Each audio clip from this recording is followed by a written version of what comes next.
Welcome to the Cyber Risk Management Podcast. Our mission is to help executives thrive as cyber risk managers. Your hosts are Kip Boyle, Virtual Chief Information Security Officer at Cyber Risk Opportunities, and Jake Bernstein, Partner at the law firm of K&L Gates. Visit them at cr-map.com and klgates.com. Hey, Jake, what are we going to talk about today on episode 109 of the Cyber Risk Management Podcast?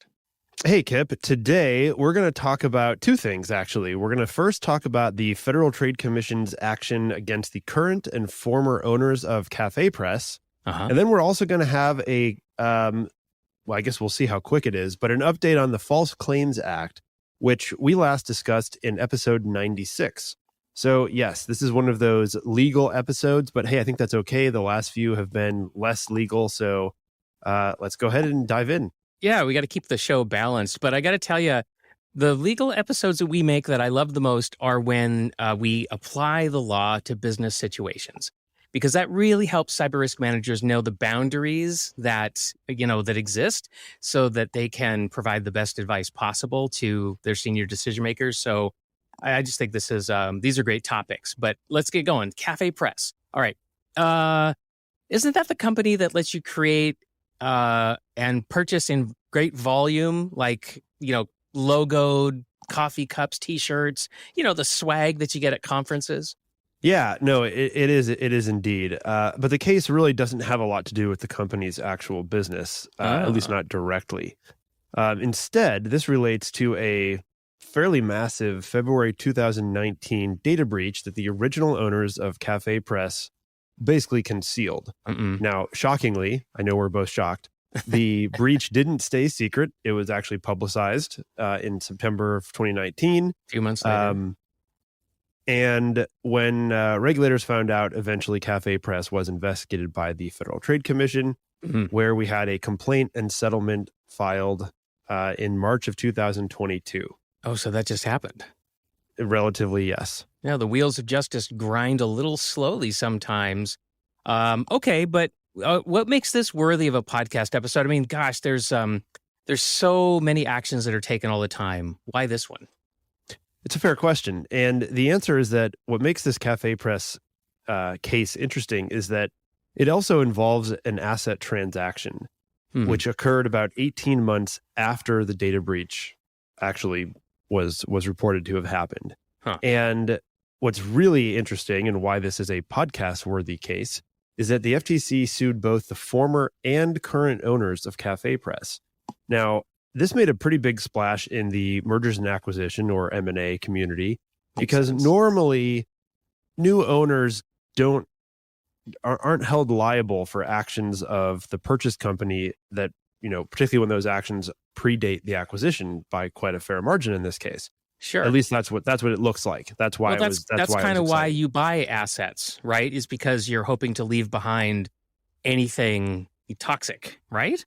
That's exactly right. I mean, that's why you would do an asset purchase instead of a kind of equity purchase, right? That's the difference. Is an asset purchase is just where you buy all the guts of the business. It's like an estate sale, right? When somebody sells everything, right? So you buy the pieces and parts of their life, but you don't assume their debts, you don't assume their liabilities, that sort of thing. Okay, That's all right. So this is fascinating, and now I can see why we're talking about it, because this is highly unusual. So what exactly happened? So there were two things, really. First is that the FTC fined the original owners of CafePress. This part is less exciting. The ones that owned it during the time of the data breach for, frankly, what was just an utter failure to secure personal data, and the subsequent failure to report that breach to the victims and authorities. And we will go into some detail on the breach itself, but setting it aside for just a moment. Okay, so that's the vanilla part. What's the chocolate syrup part? The chocolate syrup part is that the FTC also demanded that the new owners sign one of the FTC's, now common 20-year cybersecurity consent decrees. We've talked a lot about those. Oh yeah, I would never want one of those. Yeah, in several episodes.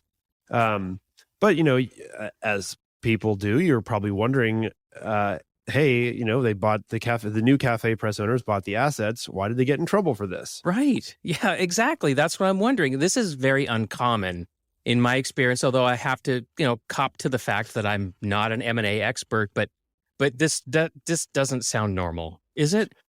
Well, it's not normal. And just to be clear, I would not consider myself to be an M&A expert either. I've only really been into a lot of M&A work in the last year. Speaking of which, it's now been a year since I joined my new firm. Oh, happy anniversary. Yeah, thank you.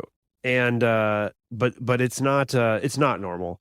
And but it's also not quite an accurate picture of what the FTC did. And so in order to kind of understand the seemingly odd FTC action, we do need to go back to talk about the data breach itself and what led to the data breach. I love this part of what we do here on the Cyber Risk Management Podcast, because if you just looked at the headlines, which is sort of what we kind of did, is just reviewed the headlines, you wouldn't really understand the full story, right? So not at all. This is one of those ones that the headline is just a teaser, really. Yeah. So now, in good Paul Harvey fashion, for anybody who remembers Paul Harvey, the radio broadcaster, now we're going to tell you the rest of the story. And really, the breach itself is kind of what caught my eye when I first saw this headline and shared it with you. Just the data breach itself was pretty interesting. It's a decent sized one, 23 million records stolen and uploaded to the dark web. And there were all kinds of things in there: email addresses, very weakly encrypted passwords, millions of unencrypted names and physical addresses, and even the security questions and answers for password recovery. That's pretty bad. Which is awful. Yeah. Because even if you don't know how to decrypt a weakly encrypted password, you can run amok with the Q&As. 180,000 unencrypted social security numbers. Gosh. And even tens of thousands of partial payment card numbers and expiration dates. Now, it's obviously not the first time anything like this has happened, and so it's easy for something like this maybe to get lost in the noise. But CafePress ignored incidents and attacks going back quite some time, a year or more before this large breach happened. And I think that's part of the story here, is just the willful ignorance and just the refusal, right, by senior decision makers to take these things seriously. And I love an example that came up as we were doing the research for this episode, where CafePress discovered that some of the shopkeepers' accounts had been breached as far back as January of 2018. They didn't investigate the attacks. What they did instead is they closed the accounts, and then they charged the shopkeepers $25 as an account closure fee. I'm just like, oh my Lord, that's so brazen and awful. if you're gonna not bother to investigate, might as well charge the $25 fee on top of it just to be annoying. I don't know, but so I mean, look, we have this obvious lack of encryption and the what must have been some decent vulnerabilities that led to the breach, but we also have this incredibly willful ignorance, just a clear failure to investigate attacks and incidents. Yeah. And, to make matters worse, CafePress didn't tell anyone about that huge February 2019 breach. They just quietly reset user passwords at the time. And they only reported it a month after it was first reported in the media. So, let's just say, not the greatest cyber risk management here. Well, and I really think that this puts a light on something that I've been thinking about a lot lately, which is externalities. And in economics, an externality is when something happens, and forgive me, I'm not an economist either, but when something happens and the person who did it isn't the one that gets hurt, other people get hurt, So like think about in the olden days, right, a factory that discharged dirty wastewater into a nearby stream. Yeah, the classic externality. Yeah, right. And so like it's great for the factory to just dump this waste and to pay no money to get rid of it. but everybody downstream suffers for that. And I think that we've got a similar thing going on here with CafePress is just going, meh, it doesn't bother us. We'll just do a password reset and keep going. And I just can't help but to smell the sludge going into the stream when I read about things like this. Anyway, so yeah, and it turns out that the FTC found that the CafePress network had been hit by even other things, other malware attacks before 2019. Again, none of that stuff investigated by CafePress or taken seriously in the least. Anyway, I just there's a really interesting turn of phrase that I love to use in a situation like this. Egregious. This is egregious. You might say it's outrageous and egregious. Yeah. Both. The old Seinfeld lawyer. Yeah. So yeah, it is egregious and it is outrageous, particularly in 2022. So glad I never did business with them. Yeah, well, many did, clearly. Yeah, that's the problem. Given the numbers. Okay, so now we can start to make sense of the FTC's action against the new owners. So in September 2020, which was about a year after the breach was reported, about 18 months after it occurred, this new owner, and we're not going to bother going into figuring out the names of the different companies. It doesn't really matter. But just know that the new owner purchased the CafePress in an asset deal. Like, as I mentioned, that means they bought the guts of the business rather than buying the legal entity. It's a fairly common, somewhat boring event in the M&A world. So you might be wondering what happened. And Kip, what did happen? Tell us kind of what you understand occurred here. Yeah, absolutely. So the new owners come in and they do nothing. They make no changes. So what the FTC is saying, in effect, that, okay, well, you said you bought the assets and you became the new owners when you did that, but really, for all practical purposes, you really just ran the business in the same building with the same servers and the same employees, and you didn't change anything at all. And so the whole idea, if I'm getting this right, the FTC is saying, well, yeah, you bought the assets, so on paper it looks good, but in fact, you really kind of in effect did an equity purchase. I mean, would that be a fair way of like characterizing what the FTC said? Sort of. I mean, I think it's they did the asset purchase, but then they did it. They kept everything exactly the same, and and the FTC kind of, I mean, as you said, the FTC made a big deal out of the fact that it was the same building with the same servers and the same employees, the same practices. Yep. So even though it was an asset purchase, it was the same company, right? From the operating level, right? It was the same company. And really the way I look at it is that the new owners simply let the old practices continue.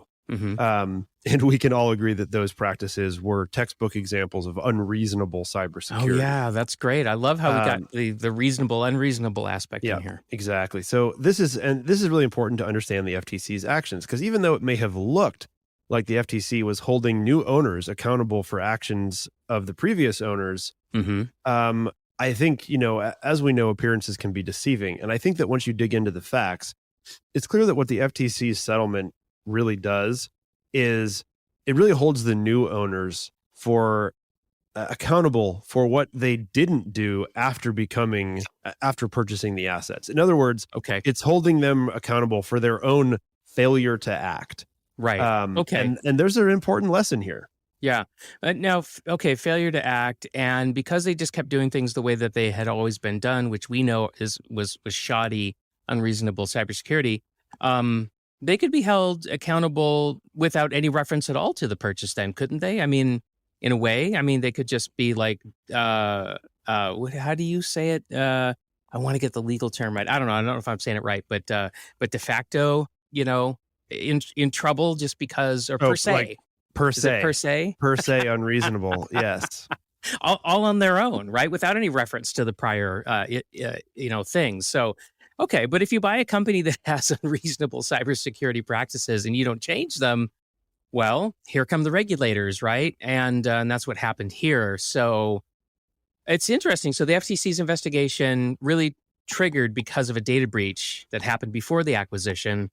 But then once they started looking and kept looking, and even though there was that asset exchange, they just kept watching. So and here we are. This is really interesting. I'm sure the new owners, at least in the beginning, thought that that the FTC wasn't going to follow them around. And that would have been the assumption that I would have made. I think, had I been in their position, and not necessarily me personally, but just an atypical owner in that position. And the interesting thing is, I don't know actually that the new owners would have been held liable like this if they would have been investigated without the past conduct, but only because the past conduct was, as we said, the trigger for the FTC to look. And this is not an uncommon thing, right? If the FTC comes in for something, they're not at all bound to only look at that one thing, right? They are free to investigate any potential unfair or deceptive acts or practices that may be going on. Is that true for just any regulator, or does the FTC have a special power? No, it's not. I wouldn't say it's a special power. It's more of a scoping question, right? The FTC's powers are very, very broad, much like state AGs operating under a Consumer Protection Act, and you compare that to an environmental regulator, right? An environmental regulator has a relatively narrow kind of purview of what they can look at. And so, if I come in because you're discharging, that sludge into the river, literally this time, not metaphorically, and I also happen to notice that your cybersecurity is bad, well, that's not really within my enforcement capability, right? I don't, that's just not out of scope. Exactly. But for the FTC, there's just a lot fewer things that are out of scope. One of those might be, ironically, discharging sludge into a river. The FTC doesn't really have authority over that kind of thing. And do these federal agencies talk to one another? They definitely can cooperate, but we don't need to get too deep into that question. All right. The lesson here that I think is pretty stark, though, which is if you're going to buy a company, which happened a lot in 2021, and there's maybe a slowdown in 2022, but that's to be expected. First, make sure that you conduct, at least adequate cybersecurity and privacy due diligence. Then after the transaction closes, you must take action to correct any deficiencies that you identified during the due diligence phase of the deal.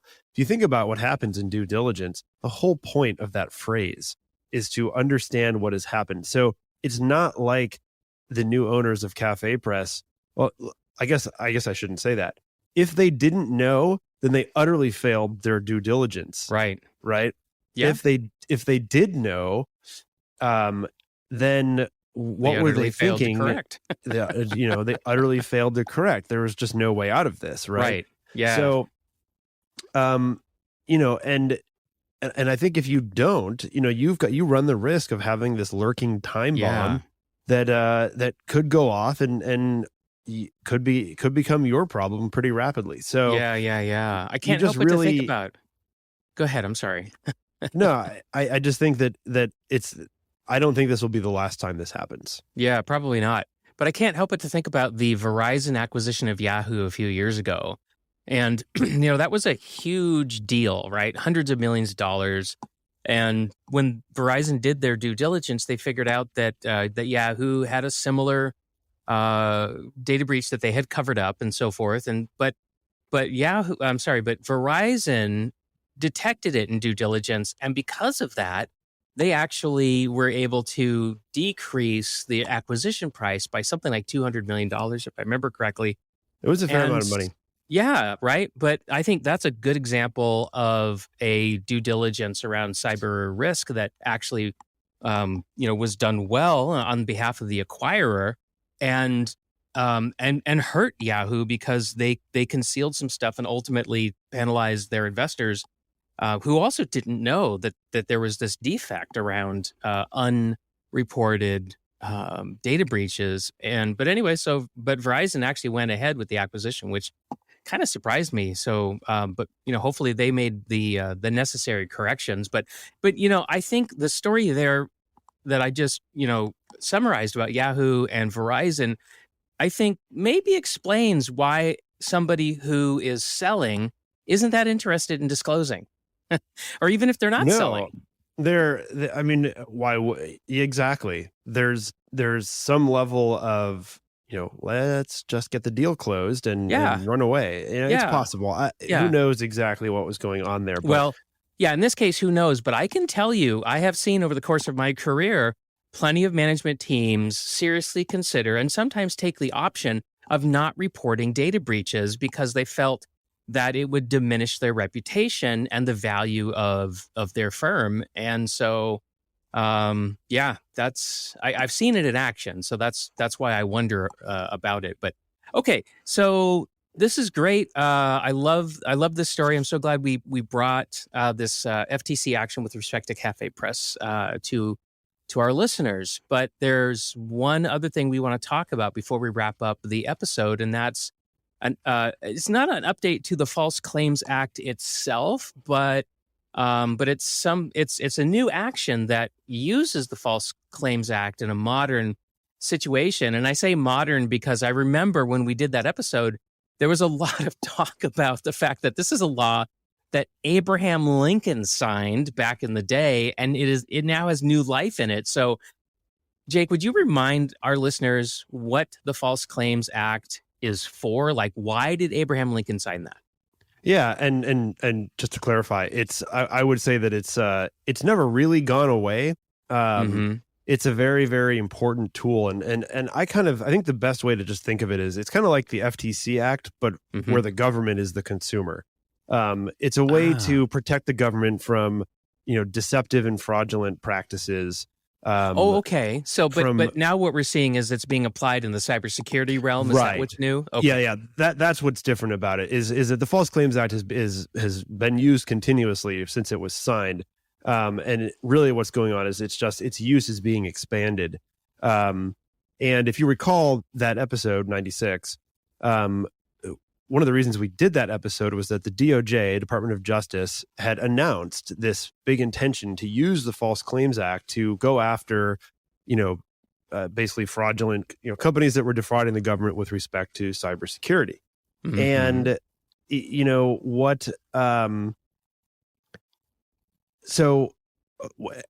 that's kind of the background here. And now one of the key features of the False Claims Act is the concept of relators, and basically how a whistleblower can use the False Claims Act to both help the government and be rewarded in the process. Okay. It's a way, the way it works is that if an individual brings a successful action under the False Claims Act, that individual will receive some percentage of the recovery. We're not going to go into detail as to how that percentage is decided, et cetera, but suffice to say, it could be a lot of money. Okay. So when I was in the military, there was a kind of a similar program, and the term that I remember is fraud, waste, and abuse. And if you saw any of that as a member of the military or somebody working in a military facility, you could report that and you could be rewarded for reporting that.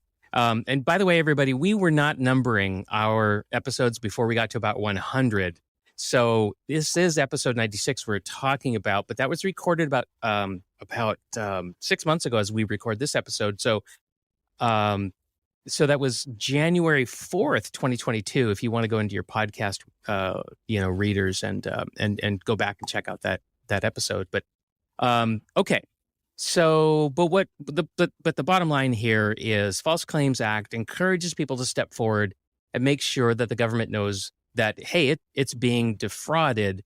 So what's the update? What's new? So now the bad news is that we didn't get there's not as much detail available as I think everyone would like. And we'll learn why. It's kind of funny. But the case is United States XREL Marcus versus Aerojet Rocketdyne Holdings, Inc. And it is a quite fascinating example. What's XREL? Is that more Latin? It is some Latin, and that just means that there is a relator, in this case, Brian Marcus, who is bringing the case on behalf of the United States government. Oh, so he's the whistleblower. He's the whistleblower. And sometimes So sometimes the government itself will intervene in one of these cases, but it doesn't have to do that. And here we have, so like I said, Brian Marcus, he was an employee at Aerojet Rocketdyne, a company that designed and built rocket engines in the missile defense industry. So, I don't know about you, Kip, but I don't see a lot of missile defense industry purchases being made by the private sector. So we can be we can rest assured that this is truly a government contractor situation. Yeah, for sure. By the way, question about Mr. Marcus appearing in the complaint. Don't whistleblowers typically want some kind of protection from this kind of notoriety? I mean, he could become unemployable, right? Well, I mean, yes and no. And I think the term whistleblower, there's all kinds of whistleblower statutes and whistleblower protections. In this case, Mr. Marcus may not care about his employability, as we will find out shortly. Okay, all right. I was just wondering if there was, like some reason why his name would be so. Yeah, well, you visible. have to. But he wasn't. Okay, you have to. If you want to bring this case, you must do it publicly. So there's no whistleblower protection program. Okay, I guess I just assumed there would be. But Mr. Marcus wasn't just an employee, right? According to what we've looked at, he was a senior director of cybersecurity and compliance at Aerojet. And so his tip-off came from direct knowledge of noncompliance at the company. Did I read that right? You did, and it's pretty remarkable. Mr. Marcus blew the whistle on his employer by bringing a case that alleged that Aerojet failed to adequately secure itself against cyber attack in violation of government requirements for government contractors. And the detail that we do have is quite fascinating. It seems like Aerojet repeatedly assured the government that all was well, but it wasn't. And there's so much that we could talk about here, but one of the things that I think is most important is the numbers. Okay. Yeah. So let's talk about that.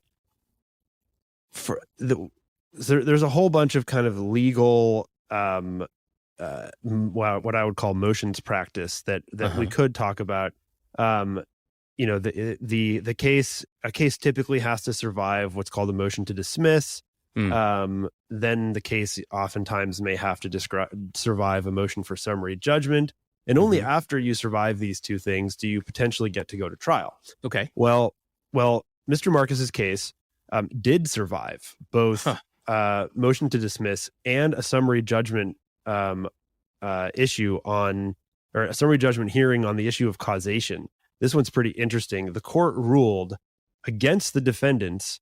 Basically, this company said, "Hey, government, you received what you bargained for: functional rocket engines." Right. And there was no evidence of any kind of causation to connect Aerojet's representations as to cybersecurity and the government's decision to enter into a contract with it. In other words, what and this is the defendant. What they were saying is, "Hey, Aerojet, you got your functional rocket engines. What's the problem?" Right. But the relator, Marcus, he successfully persuaded the court that the government's contract wasn't just for rocket engines, but also for a company to satisfactorily store the government-sensitive data on a system that met its cybersecurity requirements. Isn't this fascinating?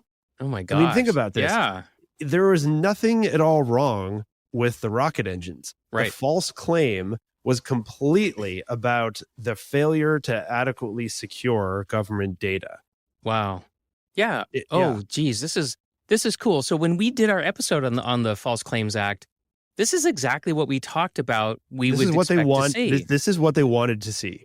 This is exactly what the DOJ wants to see. Now, okay, let's talk about numbers. So, Kip, it's a big number. It's a big number, isn't it? Really big. So Uncle Sam wanted his $2.6 billion back, right? Well, so the government never actually intervened. So what happened here is that Marcus, the plaintiff, he just said, we should pay back. You should pay back the $2.6 billion in government contracts. Now, here's the fascinating thing: the False Claims Act. We talked about this. It's very, very powerful. Yep. It allows for enhanced damages, treble damages, which for some reason lawyers like to say treble instead of triple. 3x. penalties and attorney's fees. But that $2.6 billion figure doesn't include any of that. That was just the demand on the way to trial. And I believe it was something like April 26, 2020, this case went to trial and it settled on April 27th, 2022. Sorry, did I say 2020? April 26, 2022. Okay. Not that, less than a month, less than a month ago from when we're recording this. So we don't know the settlement though. And that's kind of the sad part. We don't know the settlement, but you can guess, right? If 2.6 billion was the value of the government contracts, let's see, the False Claims Act would have allowed, in excess of, probably another few billion in penalties, enhanced damages, attorney's fees. It's an enormous amount of money. Yeah. Right. So if they can get out of it, if they figure that they're going to lose at trial, then anything less than the worst case is desirable, right? It is desirable. And so we don't know, we'll probably never know exactly how much money the government recovered, or maybe we will know that at some point. I don't know I haven't looked into it. I would figure it'd be a public record of some kind, yeah, subject to so. disclosure. I'd have to think about it. I think the disappointment of some people was that it would have been nice to see a quote fully litigated case like this. Yeah. Or just the details of the resolution, right? Yeah. Yeah. And maybe it's out there. We'll trust me, if there's further news on the subject, like I said, it was not that long ago as of the date of we'll recording. Bring it, right? We'll come back with yet another update. Yes. If anybody's listening, if anyone listening knows what the additional details are, please send them to us. Yeah. When we'll search around and we'll find it if it exists. But anyway, this is just a prime example of how the False Claims Act can work. In terms of cyber security, requirements. Yeah. And that is I got to tell you, I'm just fascinated by Brian Marcus. Well, and you see why I said he may not care about his future employability. Yeah, he may not, right? But follow me on this. So Brian Marcus might have had the kind of payday that removed him from the need to worry about employability. I hope so, right? For his sake, I hope so. But let's think about this for a second. Doesn't this cast a bit of a shadow on other people who have jobs similar to Mr. Marcus? Right? So like if I'm the owner of another defense contractor similar to Aerojet, and I'm looking at this, right? Now, aren't I starting to give some side eye to other people who have responsibilities like Mr. Marcus? And I'm wondering, oh, crap, like I could have an insider, whistleblow me under the False Claims Act. Maybe I shouldn't have those people around, or maybe I should be really careful about what I let them see. I don't know. I'm wondering what the practical sort of, impact is going to be. So it's a fair question. And I think what happened here, and again, we'd have to go and try to find the additional facts, and maybe we'll do that. But my understanding from what I've read is that Mr. Marcus and his team tried real hard to get this company to stay in compliance, right? Sure. I mean, this is not a situation where, he comes in and he's like, oh, this place sucks. I'm going to go see if I can get a huge payday. No. I think the situation here was more that he wanted, there were a lot of, he was trying to get senior decision makers to do right, is what you're saying.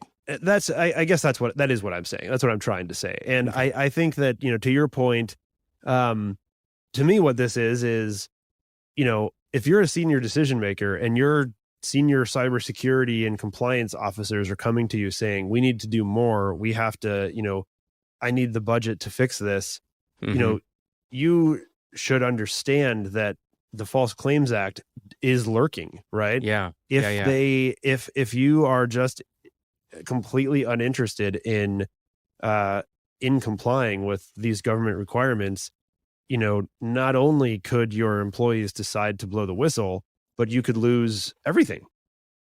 Right. Yes. Fascinating. Yeah. And reputation and so forth. So, well, this is great. So, this is almost like a twofer episode, isn't it? It is right? kind of like a twofer podcast episodes in one. I don't think we've ever done anything quite like this, but it's pretty cool. And it actually brings us to the end of the episode. Is there any last words? Don't make a false claim to the government. Yeah, for sure. Right. And when you do your due diligence on an acquisition, make sure that you know what you're acquiring and make some changes, for crying out loud. Yeah, okay. That's a good point. Well, that wraps up this episode of the Cyber Risk Management Podcast. Today, we discussed both the CafePress FTC case, and we looked briefly at a False Claims Act case involving a missile defense contractor. So I hope that was useful to you all. Thanks for being here. We'll see you next time. See you next time. Thanks for joining us today on the Cyber Risk Management Podcast. If you need to overcome a cybersecurity hurdle that's keeping you from growing your business profitably, then please visit us at cr-map.com. Thanks for tuning in. See you next time.